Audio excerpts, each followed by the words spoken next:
बिस्मिल्लाहिर्रहमानिर्रहीम।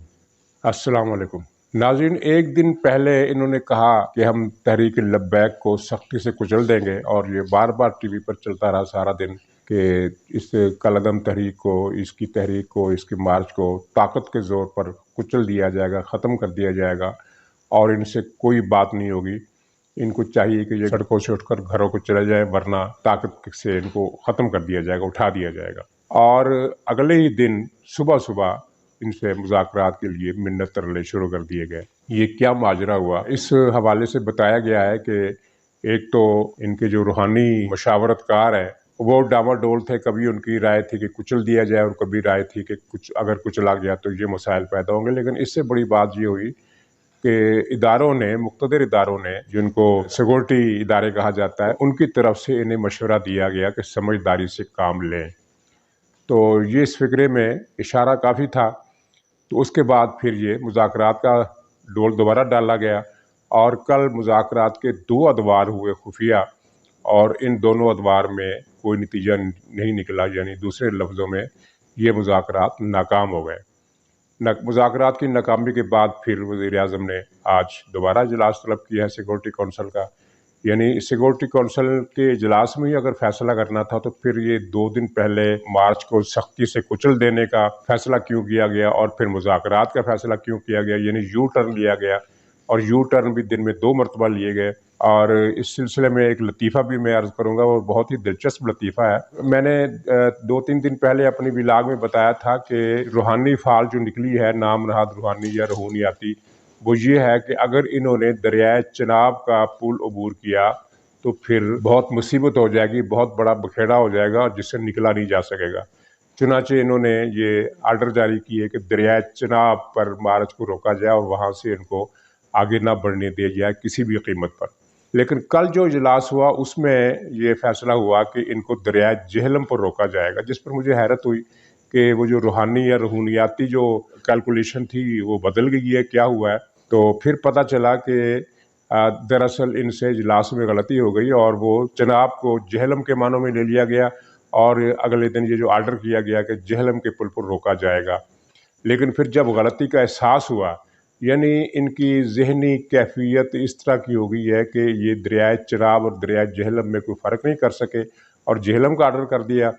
तो जेहलम में खैर ठीक है, अपनी जगह पर दरियाए जेहलम के जो पुल है उस पर सख्त इंतजामात किए गए हैं और खंदकें भी खोदी गई हैं और रुकावटें भी खड़ी की गई हैं। लेकिन जो रूहानियाती फाल निकली थी वो ये थी कि चिनाब पर रोका जाए।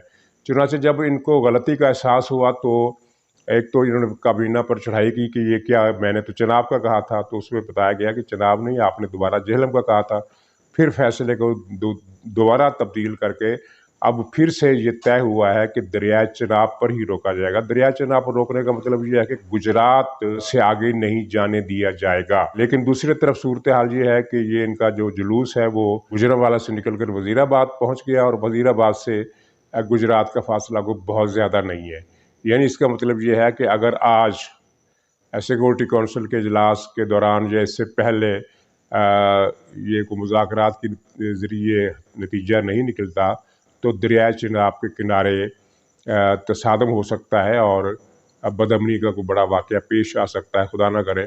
लेकिन ये इस हुकूमत की हालत ये है कि ये अमन व अमान के एक मसले को इन्होंने पहले सियासी हमाकतों से ख़राब किया, जैसा कि शेख रशीद और फवाद चौधरी के बयानात थे। और अभी तक ये वाज़ेह नहीं है कि ये तहरीक कलअदम है, बैन है, गैर कानूनी है, क्या चीज़ है। क्योंकि पैमरा ने एक आर्डर जारी किया कि चूँकि ये तंजीम कलअदम हो चुकी है, लिहाजा इसकी कवरेज पर पाबंदी लगाई जाती है और तमाम टीवी चैनल्स को और मीडिया को रोक दिया गया है। अच्छा, यहाँ दिलचस्प बात यह है कि मीडिया पहले ही इसकी कवरेज नहीं कर रहा। कोई चैनल इसका जुलूस नहीं दिखा रहा, इसकी तकरीरें नहीं दिखा रहा, इसके मनाज़र नहीं दिखा रहा। सिर्फ टिकर्स की सूरत में या खबरनामे की सुर्खी में से इतना बताया जाता है, सिर्फ एक बात बताई जाती है कि मार्च जो है वो अब फलां जगह पर पहुंच गया है, यानी गुजरांवाला में दाखिल हो गया है या गुजरांवाला से निकल गया है। इस तरह की टिकर चलता है ज़रूर, लेकिन कवरेज तो पहले भी नहीं दी जा रही। और अब ज़ाहिर है ये कवरेज भी नहीं दी जा सकेगी कि ये मार्च इस वक्त कहाँ है, लोग कहाँ पर पहुँचे हैं। या फिर हुकूमत के बयानात नशर किए जाते हैं, वो जो धमकी अमेज़ बयान आते हैं फवाद चौधरी के। तो कहने की बात ये थी कि ये कलअदम है या नहीं है, अभी तक इसका कोई पता नहीं, क्योंकि शेख रशीद ने एक ही پریس کانفرنس میں کہا کہ یہ جماعت کالعدم ہے لیکن بین نہیں کی گئی، حالانکہ اب تک جو سنا اور دیکھا گیا وہ یہ ہے کہ کالعدم اور بین کا ایک ہی مفہوم ہے۔ کالعدم انگریزی کے لفظ کا ترجمہ ہے ڈیفنکٹ کا، اور بین کا مطلب ہے ممنوع، تو معنی دونوں کے ایک ہے کہ جس تنظیم کو کالعدم قرار دے دیا جائے وہ بین ہو جاتی ہے۔ اور یہ کالعدم کس نے قرار دیا ہے، اس کی قانونی حیثیت کیا ہے؟ کیونکہ کالعدم کسی بھی جماعت کو جب آپ قرار دیتے ہیں تو اس کی کنفرمیشن تب ہوتی ہے جب سپریم کورٹ اس کے حق میں یہ فیصلہ دے دے۔ تو ابھی سپریم کورٹ نے کوئی فیصلہ نہیں دیا، اور الیکشن کمیشن نے بھی بیان دے دیا ہے کہ ہم کسی بھی جماعت کو اس وقت ممنوع قرار دے سکتے ہیں جب ہمارے اختیار میں یہ نہیں ہے کسی جماعت کو ممنوع قرار دینا، کسی کو بین کرنا، کسی کو غیر قانونی یا کالعدم قرار دے دینا۔ ہم سپریم کورٹ کے فیصلے پر ہی یہ کام کرتے ہیں، اور ابھی تک سپریم کورٹ کا فیصلہ چونکہ ہمارے سامنے نہیں ہے اس لیے ہم اسے کالعدم نہیں قرار دے سکتے۔ اور وہ عملی صورتحال بھی یہی ہے کہ جتنے بھی ضمنی الیکشن ہوئے، آزاد کشمیر کے الیکشن ہوئے، اس میں ٹی ایل پی نے حصہ لیا، کالعدم ہونے کے باوجود حصہ لیا، اور کالعدم ہونے کے باوجود اس کو انتخابی نشان بھی الاٹ ہوا، اس نے انتخابی مہم بھی چلائی۔ یعنی یہ ایک عجیب و غریب صورتحال ہے جو کسی حکومت سے توقع نہیں کی جا سکتی کہ وہ اس طرح کی حماقت کرے گی کہ اسے خود پتہ نہیں ہے کہ کوئی جماعت کالعدم ہے یا نہیں ہے، وہ بین ہے یا نہیں ہے۔ یعنی انہوں نے بین کرنے کا ایک آرڈر جاری کیا اور اس کے بعد سے خاموشی ہو گئی، اس کی کنفرمیشن نہیں لی گئی۔ اب کسی کو یہ بھی نہیں پتا کہ وہ آرڈر لیپس ہو گیا یا ایگزسٹ کرتا ہے، اور وہ جماعت جو ہے وہ الیکشن میں حصہ بھی لے رہی ہے، انتخابی مہم بھی چلا رہی ہے، اس کو الیکشن کمیشن انتخابی نشان بھی الاٹ کر رہا ہے، اور وہ جلوس بھی نکال رہی ہے، اس کے ساتھ مذاکرات بھی ہو رہے ہیں، اس کی منت ترلے بھی کیے جا رہے ہیں۔ کبھی کہا جا رہا ہے کہ وہ دہشت گرد ہیں اور ملیٹنٹ ہیں، ان کو کچل دیا جائے گا، ان کو برداشت نہیں کیا جائے گا، اور ساتھ ہی یہ کہا جا رہا ہے کہ یہ لوگ خیریت چاہتے ہیں تو گھروں کو چلے جائیں۔ مطلب کہ اگر یہ گھروں پر چلے جائیں گے تو کالعدم ہونے کے باوجود، دہشت گرد ہونے کے باوجود ان کے خلاف کوئی کارروائی نہیں ہوگی۔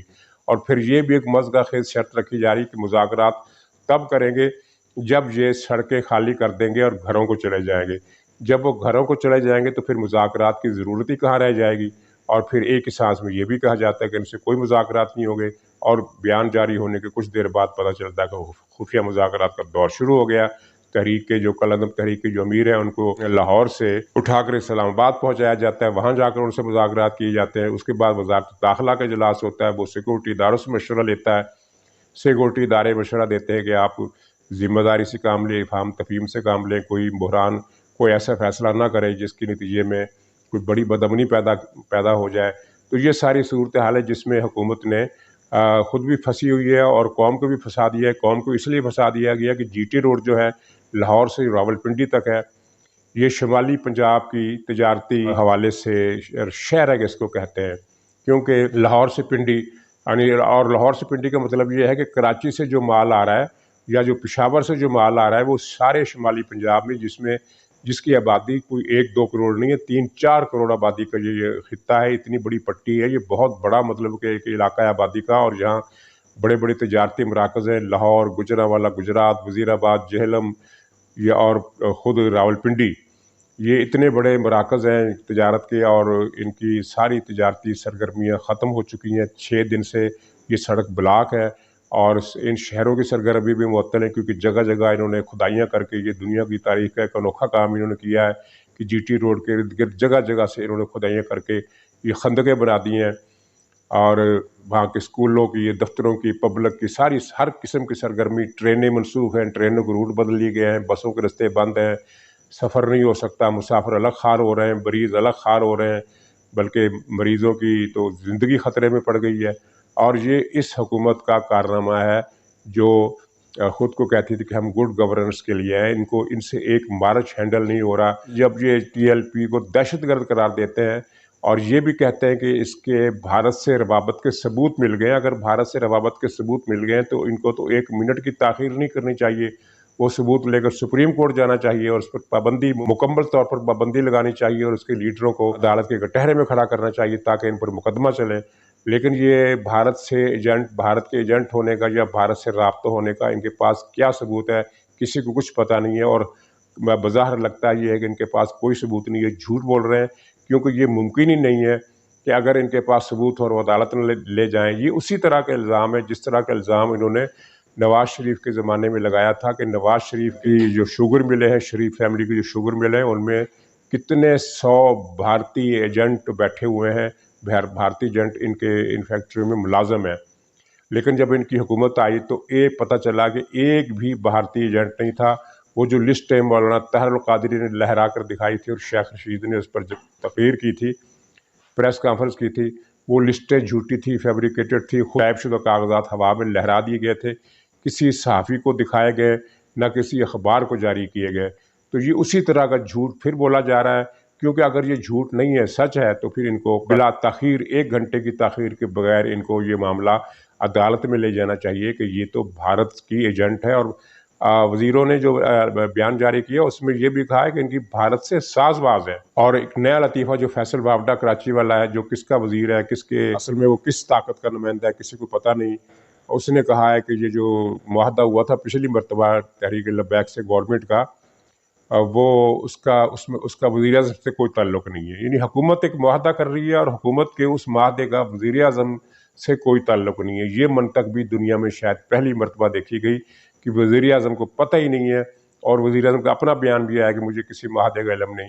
जबकि ये 2-3 वज़ीरों ने मुज़ाकरात करके उस मुआहदे पर दस्तखत किए थे। उस मुआहदे में ये तय हुआ था कि मामला कौमी असम्बली में ले जाया जाएगा, और उस वक्त इमरान खान का बयान आया था कि तहरीक लब्बैक से मुआहदा हो गया है। अब वो इमरान खान भी मुकर रहा है, कहता है कि मुझे तो पता ही नहीं है मुआहदे का।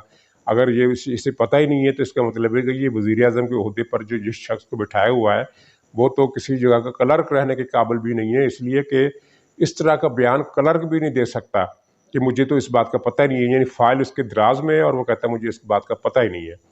तो ये लतीफ़े, दर्दनाक किस्म के लतीफ़े जो हैं, शर्मनाक किस्म के और इबरतनाक किस्म के लतीफ़े जो है, ये 6 दिन से हम सुन रहे हैं, चल रहे हैं, और अब इन्होंने पैमरा के ज़रिए पाबंदी लगा दी है।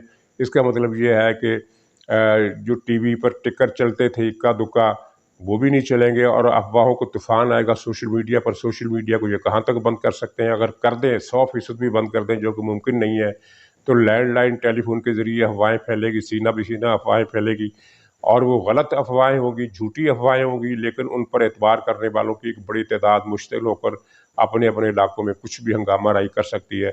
गोया कि मुल्क को हर तरीके से इन्होंने एक मजाक बनाकर रख दिया है, और इस मजाक में ये मुल्क की सलामती को दाव पर लगा रहे हैं। नाज़रीन, दूसरी तरफ ये सारी सूरत हाल लंदन में बैठे नवाज शरीफ के इल्म में भी है, और नवाज शरीफ से आपके इल्म में है कि राब्ते मुसलसल जारी हैं। पिछले 2 महीनों के दौरान 5-6 मुतालबे हुए, और अभी रिजवान रज़ी साहब ने अपने व्लॉग में ये एक इंकशाफ किया है कि नवाज शरीफ को मनवाया जा रहा है कि इमरान खान को निकालने के लिए हमारा साथ दो, वरना मार्शल लॉ लग सकता है। नवाज शरीफ ने इस बात पर बराह रास्त जवाब देने के बजाय अपना वो मुतालबा दोहराया कि नए इलेक्शन कराए जाएं। मतलब ये है कि उन्होंने ये नहीं कहा कि मैं इस धमकी से नहीं डरता या मैं इस धमकी से डर जाता हूँ, इस तरह की कोई बात नवाज शरीफ ने नहीं की। और मुझे याद आ गया कि जब इमरान खान ने ISI के जो DG के तकर्रुर के हवाले से जो एक मुनाक़शा चल रहा था, जो ख़त्म हो गया बड़े अजीब तरीके से, उस दौरान इसने धमकी दी थी कि मैं फिर असम्बलियाँ तोड़ दूँगा। तो उससे जवाब मिला था कि अगर कल तोड़नी है तो आज तोड़ दो, हमें इससे क्या ग़रज़ है। तो नवाज शरीफ की खामोशी का मतलब ये है कि वो इस तरह का जवाब नहीं देना चाहते कि मार्शल लॉ लगाना है तो कल लगाना है तो आज लगा दो, इस तरह का जवाब उन्होंने नहीं दिया। लेकिन वो अपने असूली मौक़िफ़ पर कायम है कि हमें इस तरह का सिस्टम नहीं चाहिए, इलेक्शन नए कराए जाएँ। और ये मैंने अपने एक व्लॉग में बताया था, और दूसरे लोगों ने भी बताया था कि नवाज शरीफ इस बात की गारंटी चाहते हैं कि जो नई हुकूमत बनेगी, चेहरा तब्दील करके कौमी असम्बली में, सूबाई असम्बली में, वो विदिन 3 मंथ्स नया इलेक्शन कराएगी, तब हम इस इन हाउस चेंज का हिस्सा बन सकते हैं। दूसरी सूरत में हम हिस्सा नहीं बन सकते। और यही इसी बात पर तनाज़ा चल रहा है, और मामला जो स्टैंड स्टिल है, और सारे फरीक फंस गए हैं। सारे फरीक से मुराद ये है कि इस्टेब्लिशमेंट अब इस हुकूमत से जान छुड़ाना चाहती है, लेकिन उसके लिए नवाज शरीफ का तावन चाहिए। वो नवाज शरीफ तावन नहीं कर रहा। और नाज़रीन, चलते चलते मैं एक सवाल आपसे करना चाहता हूँ, और उसका जवाब भी मैं दूंगा। वो ये है कि इस 4 साल के बहरान में किस सियासी लीडर का कद बड़ा हुआ और किसका छोटा हुआ? तो आप भी सोचिए। मेरा जवाब ये है कि सिर्फ नवाज शरीफ का कद बड़ा हुआ, बाकी सब के छोटे हो गए। इमरान खान का कद तो इतना छोटा हो गया कि वो अब नज़र भी नहीं आता, और वो गुलीवर का जो बौना था वो उससे भी छोटा हो गया।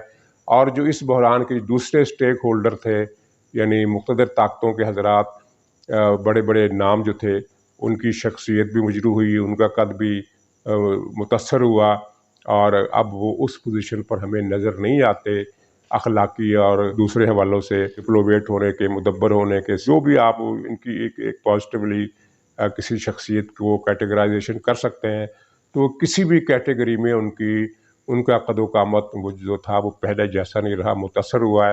اور سیاستدانوں میں سے زرداری نے بھی اپنا قد مختصر کیا، کیونکہ انہوں نے 3-4 مرتبہ سودے بازی کی اور پی ڈی ایم کی پشت میں خنجر گھونپا، جس توقع پر خنجر گھونپا وہ توقع پوری نہیں ہوئی، اور اس کے چکر میں ان کا قد بھی چھوٹا ہوا۔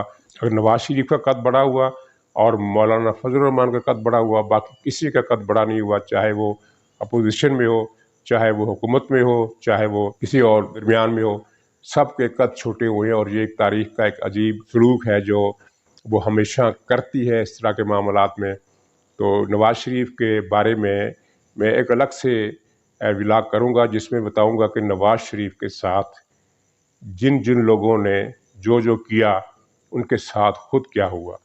تو ناظرین اجازت دیجیے، انشاءاللہ دوبارہ ملاقات ہوگی، تب تک کے لیے خدا حافظ۔